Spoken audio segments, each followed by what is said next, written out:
as was proven by some photos circulating around social media last week, but has never been more important. This is Locked On Baylor.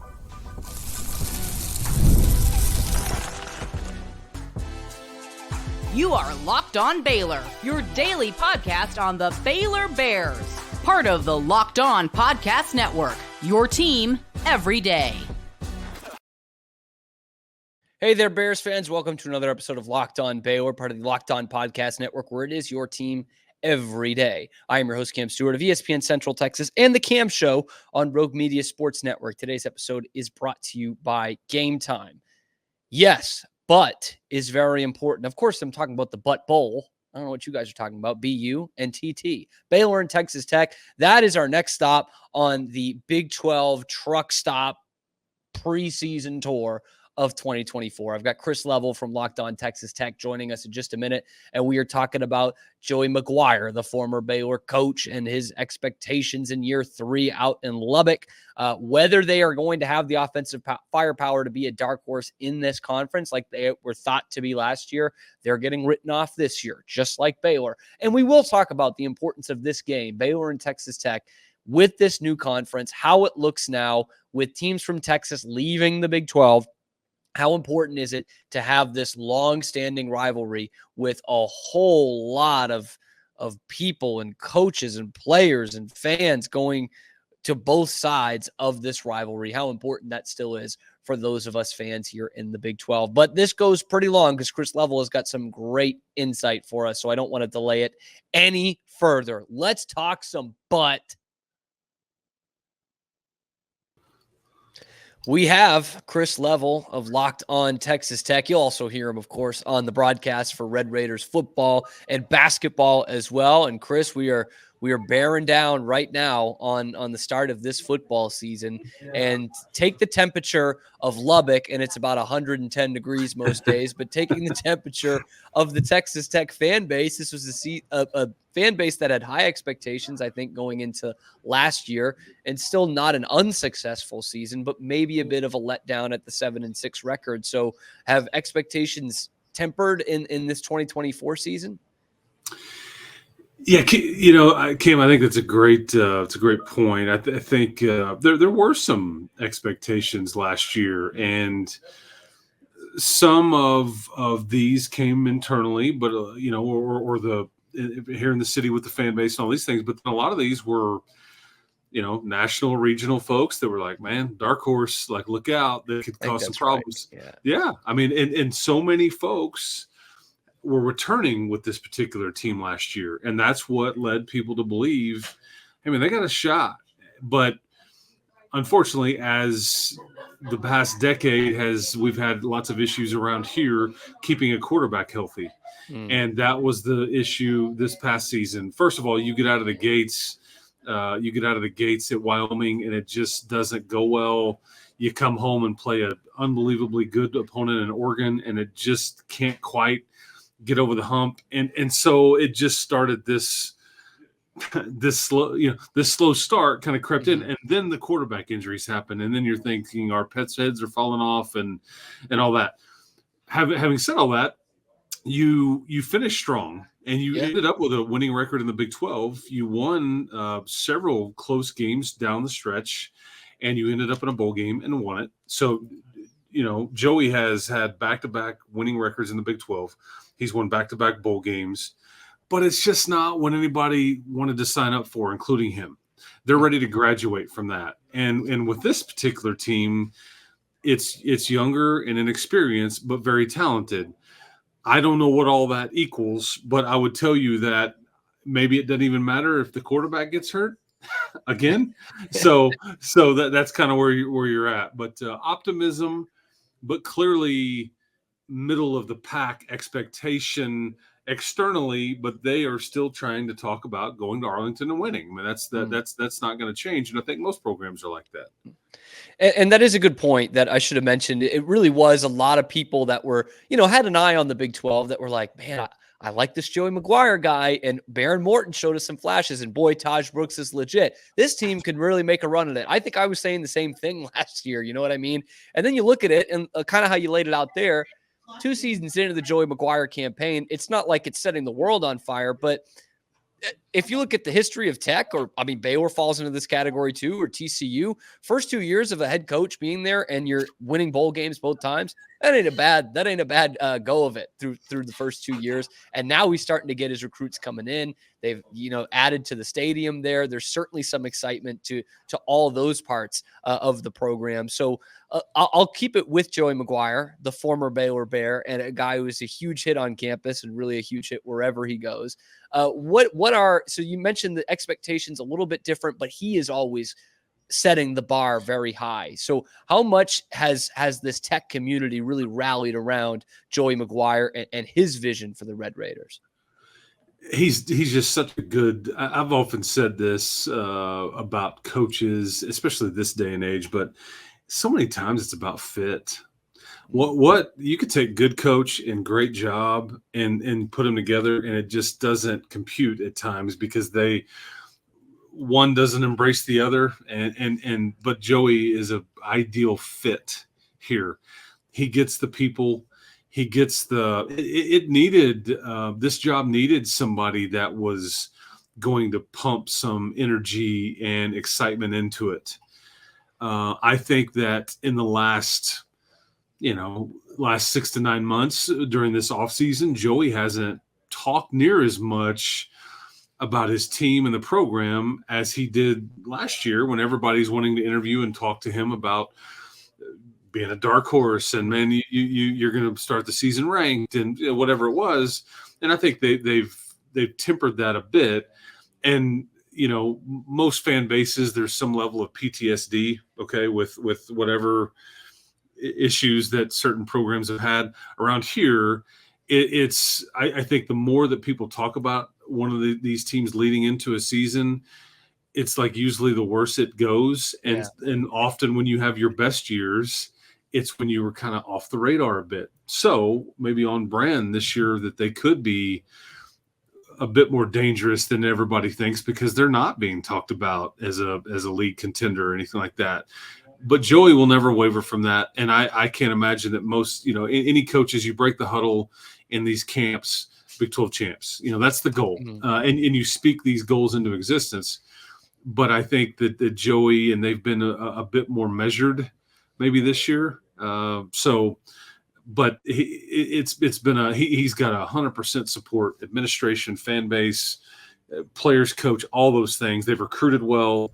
It just needs to kind of come together, and you need to graduate from a 500-ish type of year and then trying to get to a bowl game. It's time to try to win 8, 9, 10 games in a regular season.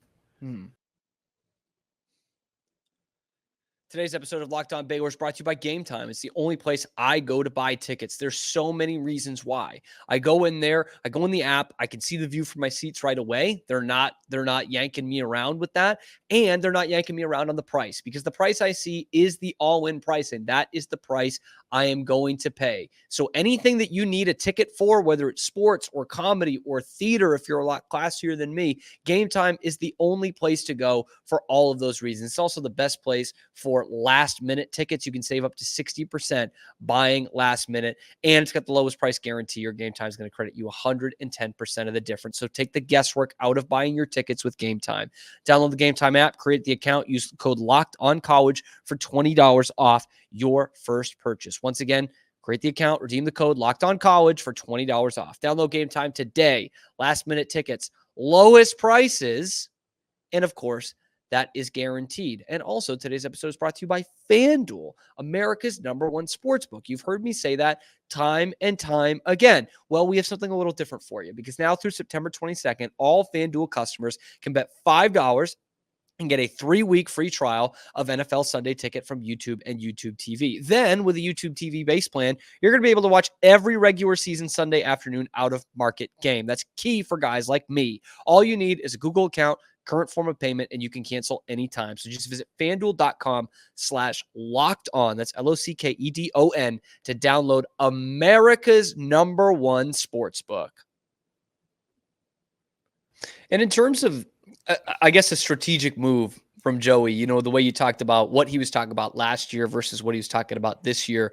it almost seems like a great politician campaign, right? Like we come in and yeah, we're going to beat, was it UT or OU? And we're going to take the goalposts out. You beat both of them that year, actually. And then it's like this hype train and we're getting Tech where it needs to be and this, that, and the other. So I'm not saying Joey McGuire is Mike Leach, but in terms of that fit that you were talking about, does it feel like the way that Mike Leach fit Tech for so many years? In a different kind of way, but you know what I mean? Like rallying around the fan base, I should say. It is. Yeah, there's some similarities there. I was around Mike a lot years ago and hosted his coach's show, and there's just nobody like him. And he was way ahead of his time schematically. And as we've seen, all these people that coached here have gone off to, I mean, Baylor's, our Browse was here before, and Dave Aranda, GA. He was a GA attack. Dana Holgerson, Sonny Dykes. I mean, it's just on and on and on it goes. And I think what Mike gave this program was an identity, because you knew when you tuned in, they may not win, but it's going to be entertaining, and they're throwing the ball all over the place. And they may be a giant killer, or they may lose to North Texas, something like that. You just and I think as he went along, that evened out to where they were winning 8 or 9 games a year. And it's funny because I was doing radio at the time, and the fan base was irritated with 8 or 9 wins a year. They wanted more. And I'm thinking, then there was this stretch that you've had basically in the last decade before Joey got here, where it's like, you can't even get to a bowl game. And I'm thinking, like, how many people would hug an 8 or 9 win season right now and never let go? It's just funny how things change. But Joey has given, I think, the energy and all that. And I think the identity here with him is the players coach, but it's also the recruiting aspect. I think they take a lot of personal pride in player development. And, James Blanchard, who came from Baylor, very high profile, part of Joey's staff, and they pay him extremely well. And the recruiting rankings and all those things, that's kind of now more of their identity. But it's just Joey getting out and about and being an everyday guy, I think, is what endears him to so many people in West Texas. And to be fair, I loved Mike, but Mike was not. It wasn't his deal. Sure. And so when they replaced Mike, and they were like, okay, it was opposite theory. Let's go get Tommy Tuberville, who's the glad hander. Maybe even someone call him a politician. Maybe a little look ahead there at the time. And I remember hosting his coach's show, and it was like he was so much of a CEO that you weren't even sure if he knew every player on the roster. But he would get out and go talk to anybody. He'd look buttoned up and go. So it's just, there's so many differences. But Joey kind of encapsulates a lot of those things, and it's been fun to kind of watch the fan base, I think, clue into him and what he's about, and really get behind him. If you ever want to see a Republican lose a race in Lubbock, it might be Tommy Tuberville that would have to do it. Anyway, I said it, not you. Okay. Looking at this year's team, and, Baylor fans, North Tech fans, I think, are used to every year going into the preseason All-American list and seeing one of their guys on there. And that was the case this year for the Raiders fans. You see Taj Brooks and his name on there, and we've seen the best of Taj Brooks. Or maybe even not yet, but we know what he is capable of. And so going into this season with as much hype around this one skill position player, I want you to answer this question for me, or finish the sentence for me, Chris. Taj Brooks is the most hyped preseason player for Texas Tech since probably Tyree Wilson. I think this is more national. Tyree Wilson was more of a draft, and I'll be honest, I didn't believe it. And it's funny because these are different, because Tyree Wilson, the NFL was hyping him. He's showing up on all these mock drafts. Taj Brooks isn't. Taj Brooks is nowhere on a mock draft. But Tyree Wilson was first team All Big 12 preseason. He was on these mock drafts, and I'm thinking, like, man, it's a first rounder, really? Now, when I see him, he's 6'7", 280. Yeah. I'm like, well, this is what it's supposed to look like. And sure enough, all those folks were right. Taj is more of a longevity And he wasn't even supposed to be back this year, if not for the NIL and if not for the COVID and all the things that allow him to be back.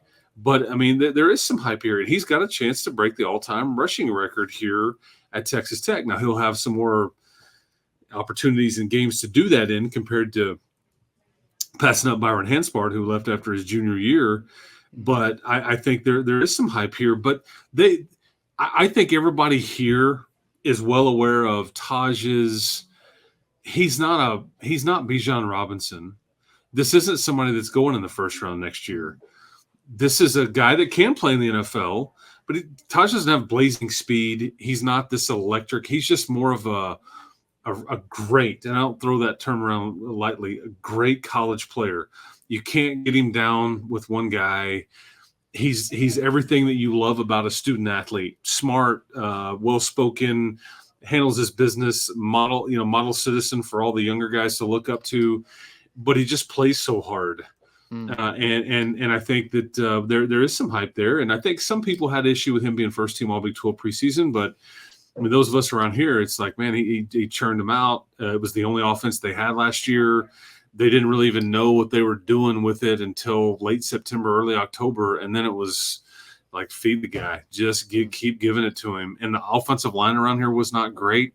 So this is a lot of him turning this into a running team last year. But I love the kid, and I'm glad he's back here. I never thought in my wildest dreams, if you're talking to me a year ago, that we'd be talking about him being back next year, just because of the way running back tread and guys get out. Yeah. Yeah. And going off the point you made there, he was the offense. You look at the numbers, it was not, they were in the hundreds in terms of EPA and the passing numbers, and they didn't even have a lot of explosive running plays. And so there was a great unbalance on this Tech offense. You lose 3 of the top 4 pass catchers at the receiver positions. You bring some guys in the transfer portal. You bring in a 5-star freshman. Do you see a way for this Tech offense to be more balanced earlier in the season this year than, like you mentioned, figuring out kind of what they were by the end of September last year? Yeah, I think last year's, like a lot of Miles Price, Jerron Bradley. Jerron Bradley was a first-team All Big 12 guy last year, and I kind of bought into that a little bit. J.J. Sparkman. There's a variety of guys that bailed out via the portal. And there's a standard here at receiver, and they just did not live up to it. And I thought that group in total would be better. There's no yards after the catch. There's just not a lot of explosiveness. It's if you get open and we get it to you, that's where the play ends. And it makes it hard on the play caller, the quarterback. And then you had the quarterback issues and all that. So there was a major interest in wanting to upgrade the skill because it needed to be frank. Josh Kelly, I think maybe their best overall player. I think he may be better at what he does than Taj is, which is a mouthful. He was about a 1,000-yard receiver at Washington State last year. Yeah. I think Jalen Conyers, and then you mentioned Micah Hudson. I think they brought in Caleb Douglas, who's a Texas kid that they brought in from University of Florida. It's a 6'3" kid. Coy Aiken coming into his own. He was one of the mainstays around here last year. I'll be shocked. I mean, literally shocked if the offensive skill is not worlds better than it was last year. The problem, though, there's a but. I see it on the screen, and that's not what you mean. However, this one just has 2 T's. The one you're going to get into has 2. It's still the same emphasis. Yeah, that's right. Yeah, the offensive line is still a bit of a question mark, like it was last year. This particular group, in my opinion, may be more geared to more of pass protection as opposed to run blocking. Whereas last year, I think what they found as they went along, and they weren't real sure about it, was much more of a run blocking group or just better at it. So we'll kind of see with the game within the game what that looks like. But I do love the firepower that they do have around Barron. I think there's some depth and explosiveness there, and that you just lacked, and they needed to upgrade big time. Has this ever happened to you? It's the middle of summer and you're seeing all these people in your life who are taking their dream vacations, and you're like, man, I wish I could save up and have one of those vacations of my own one of these days. Well, that's where Ibata steps in. Ibata is a free app that lets you earn cash back every time you shop. So you can earn on hundreds of items from groceries to beauty supplies, even toys, things that you're buying all the time. So you can make sure you're beating inflation no matter what you're purchasing. The average Ibata user earns over $250 per year. Think of all the things that can cover. Other apps give you points that don't really amount to much. With Ibata, you earn cash back that you can withdraw to your bank account, PayPal, gift cards, so much more. It's time you join the over 50 million users who use Ibata to earn cash back every time they shop. And right now, Ibata is offering our listeners $5 just for trying Ibata by using the code LOCKEDONCollege when you register. So you go to the App Store or Google Play Store, download the free Ibata app to start earning cash back and use the code LOCKEDONCollege. That's IBOTTA in the Google Play or App Store, and use the code, I know you know it, there you go, Locked On College. Now, speaking of Barron, because I know this has been an up and down, kind of a roller coaster with Barron Morton, sometimes through no fault of his own, through the last few years with the local kid there. And I think a lot of Baylor fans saw Barron in the 2022 game and were like, this kid is the worst quarterback in the conference. You know what I mean? And then they never changed their opinion of him. But we have seen some good ups, some good highs from Barron Morton. Does battle the injury in the spring, kind of an abrupt end to his spring ball. How have we heard about his health, and what is the big leap that Barron needs to take this year as the starting quarterback? Yeah, and unfortunately, I think that really since Barron has played in college, the majority of it has been with one injury or another. The first year that during that Baylor season, the game you're talking about, that was when Mahomes was honored and all that, and there was a lot of hype about a Saturday night game, and then Tech just came out and just played awful, turned it over, and I thought this is the Baylor team that was picked to win the conference championship, and then they, so too. And they were like finally got it figured out, and then they kind of fizzled shortly after that. But he had a high ankle sprain that time frame, and really had that throughout the rest of that season. He got it hurt in Stillwater on just somebody dove in the pocket, and then last year he comes in to replace the injured Tyler Shuck, and he takes a shot in the West Virginia game, and that's where he gets the AC sprain. So, and then he's I guess technically still dealing with it, or you're still monitoring it. So that's all we've ever seen from Barron Morton. Is he injury prone? Is it just bad luck? But I don't know if we can really paint the true picture of what he is yet until you get some time without him, being injured, and see what it looks like. Okay, and if you get that, I think that people will really like what they see. He's an older, more mature. There is no Tyler Shuck here, so he's having to battle the locker room on, to where certain guys in the locker room favor this QB, others in this one. I mean, it's his team. There's no doubt. I think he's healthy. I think he's got a lot around him.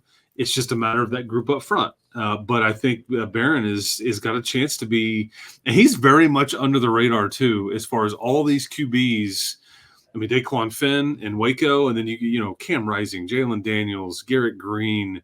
I mean, there's a long list of returners and older Shador, older guys, and Barron is just kind of under the radar.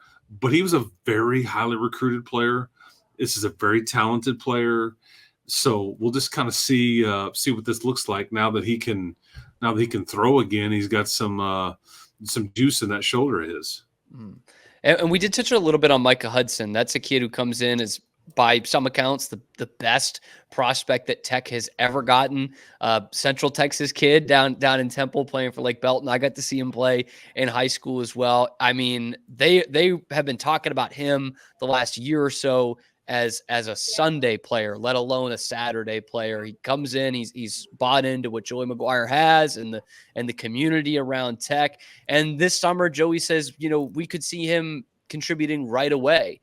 Is that something that sounds like too much for a freshman, even of this caliber? Or do you see a world where he is contributing to Tech this year?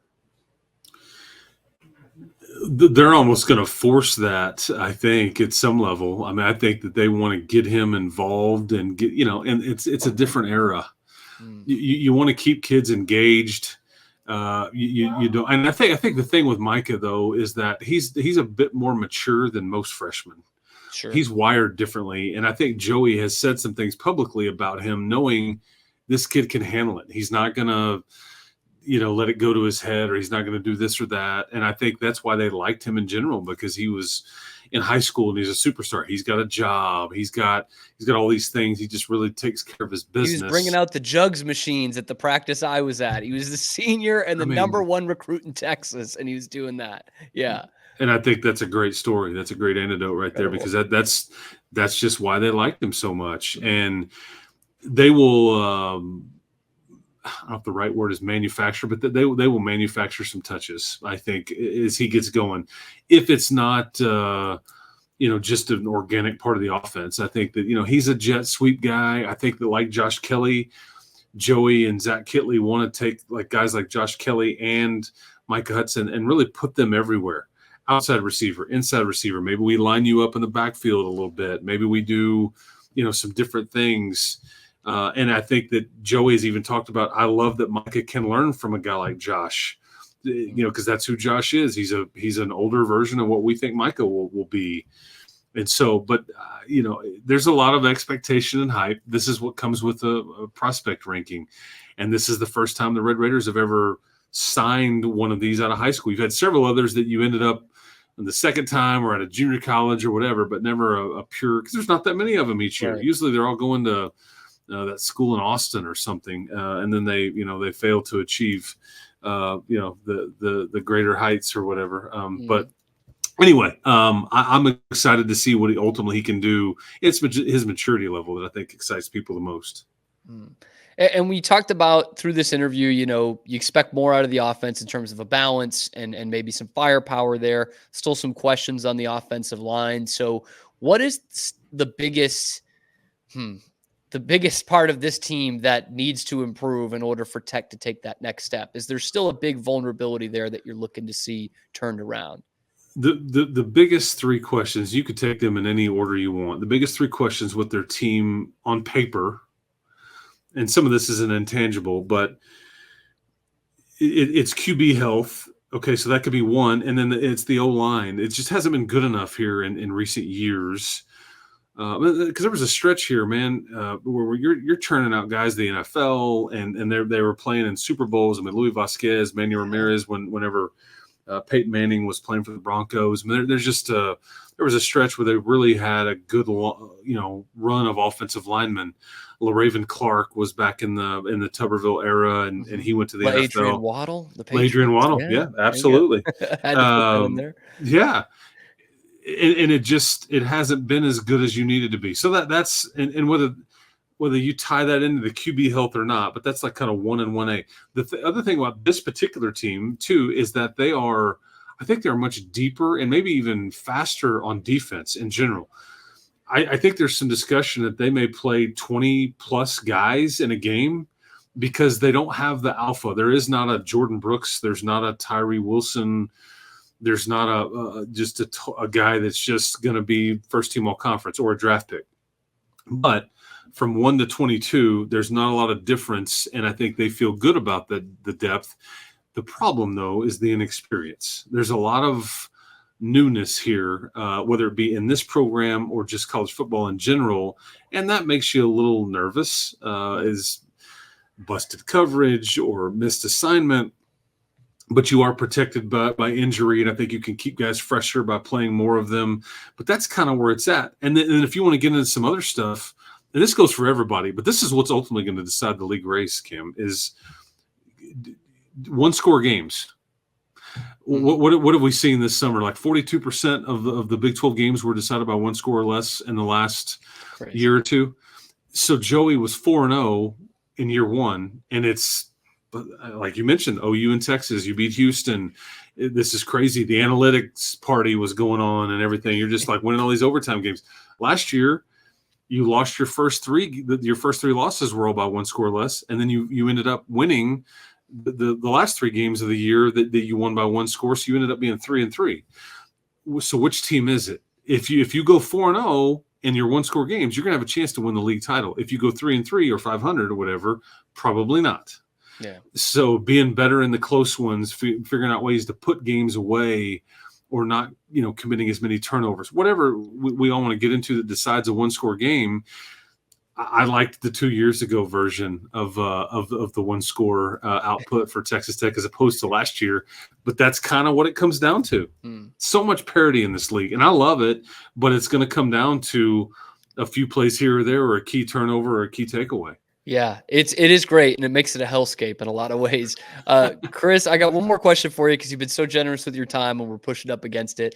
But we've talked about a bunch of the names we've thrown around here have Baylor and Tech ties, right? With McGuire and Aranda and Briles and Hanspard even. And there's been so much between these two schools for so long. The Butt Bowl, BU and TT, for those of you who still don't follow it and know what that means and think we're just being crass.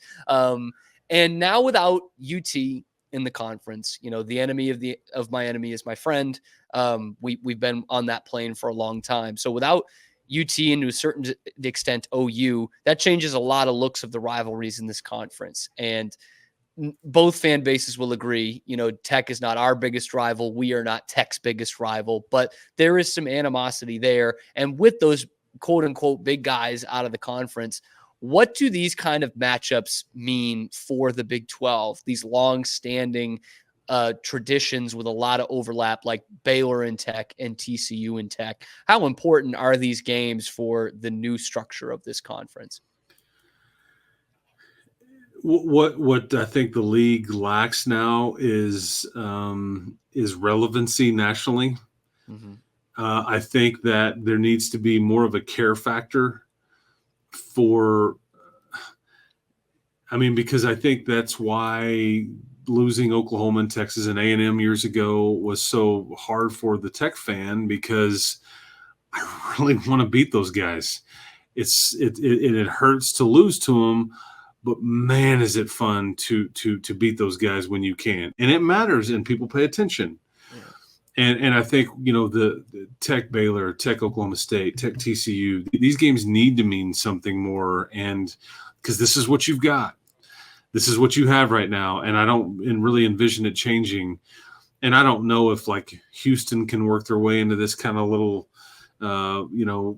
group of teams, because they're always going to be kind of like, you're just trying to, kick the door in and kind of shove your way into the party. I don't know.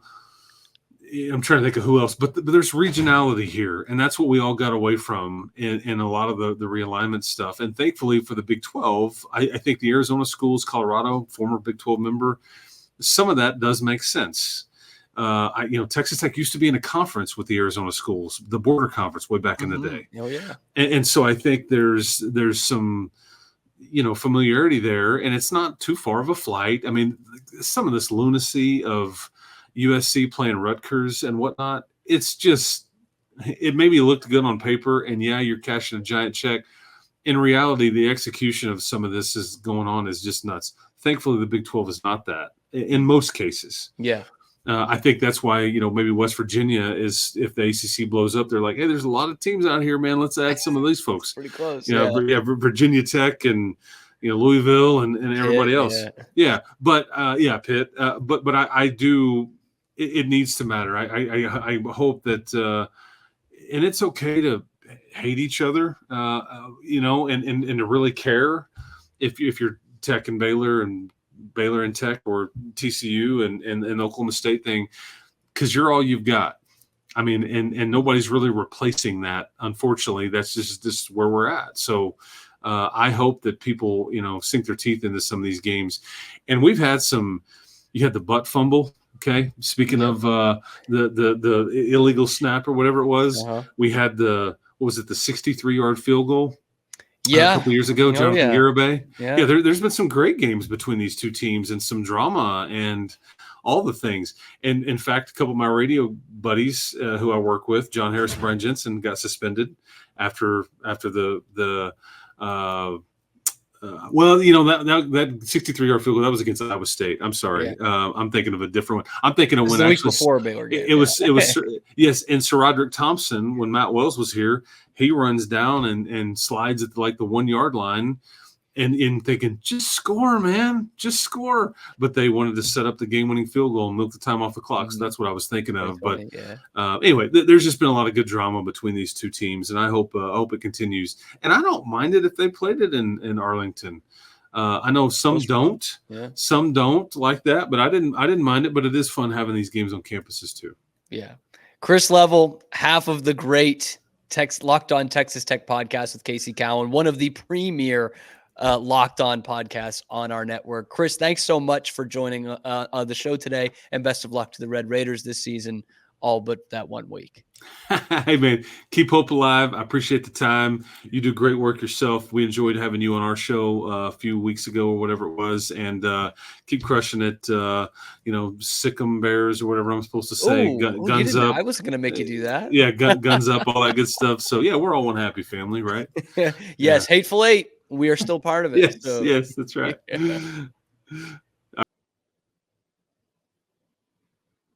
Thanks so much once again to Chris Level, Locked On Texas Tech. Check he and Casey Cowan out. They are, I was serious about that. They are two of the best that we have in our industry, in our network for Locked On Podcast. But be sure to like and subscribe. Drop a comment down in the comment section below. Anything helps, but tell me what you think about this Texas Tech team, what they will need to do to improve on a 7-6 record, and how you feel about Baylor going back out to Lubbock.